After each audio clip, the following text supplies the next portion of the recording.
What's up mga laagals and cookeries?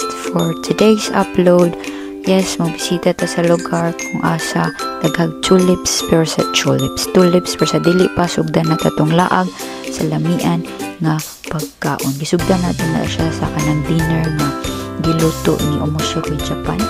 And then once na human na puta sa ato ang breakfast kita ni diretso na ta dinhi sa may Harvest Hill.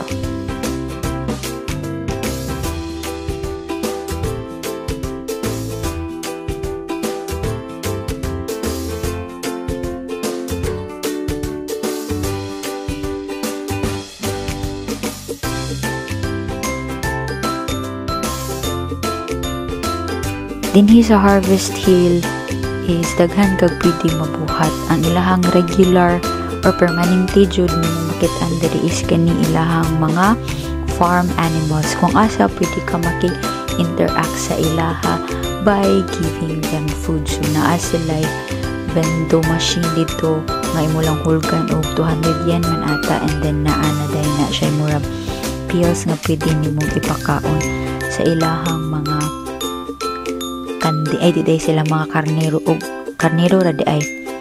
Pero naman ko nakita nga laing mananap ko, pero di ko sure kung pwede ba to sila pakanon kay wala po ko ni try og ganang pangitag bendo. Pero for sure kaning mga karnero pwede ra jud kay nimo ni sila pakanon. And then napud sila kanang mga show po dinhi na kana ganing matan-aw nimo for free, pero need ka mo kuha og ticket. Libre ra ang ticket. So, you have to do is secure lang jud. Wala siya sa online. So, ningjugan mo ato sa Harvest Hill, papilit na sila ticket dito ni mo lang kwaon. And then, on the time na schedule ang show, kay pwede na nimo to ihatag.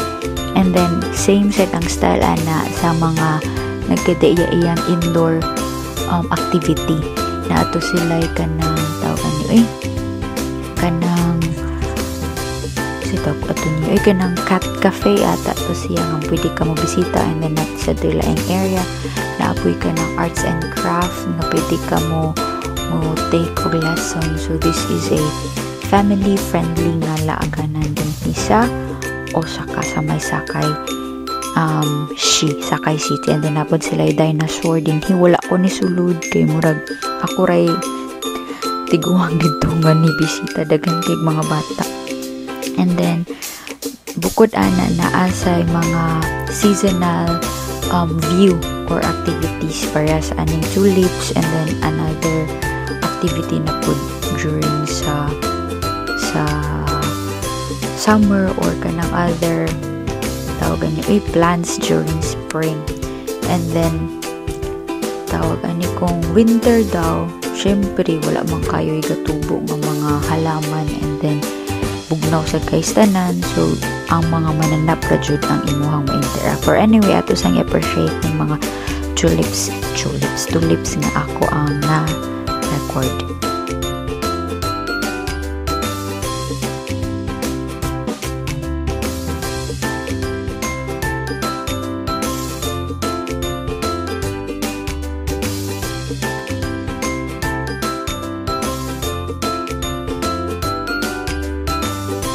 Siyempre, pag humanatog enjoy picture na niudto na ta dinhi, and mauni ang among gipan niudto. Sharing is caring. So, ato ni siyang i-enjoy, ato ni siyang i-savor.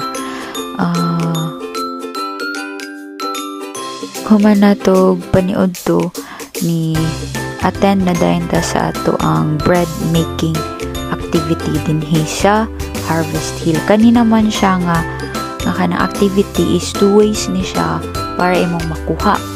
Pwede ka kanang time ticket gani naman sad sila ana. So kung wala ka nakapabook online, ganahan jud ka mag bread making, dili mag-uol kay base na pa available ticket sa ilang bread making. Actually dili lang bread making ang patigayon ani nga area. So nasa to mga or pastry, mangguro to niya na po savory dish. Depende lang, bisitahan lang niya ninyo ang ilahang link, ang ilahang webpage. I-type lang ninyo sa Google or any browser available ninyo ang Harvest Hill, and then mugawas na siya, and make sure nga naa na siya sa Sakay Shi or Sakai City, Osaka. Sa kanya namang bread making, di lang ako siya i-fully detailed kay nga naman muwadaan na mag-interest so mga snippets lang ni siya. Dili aesthetic akong pagabuhat sa akong tinapay but it's okay cause dili man jud ko artistic in terms sa ingon ana. Anyway, maora ni siya for today's upload. See you sa next one kay mag-prepare na pagtag another instant noodle from Vietnam. Maora ni sa next upload. Bye!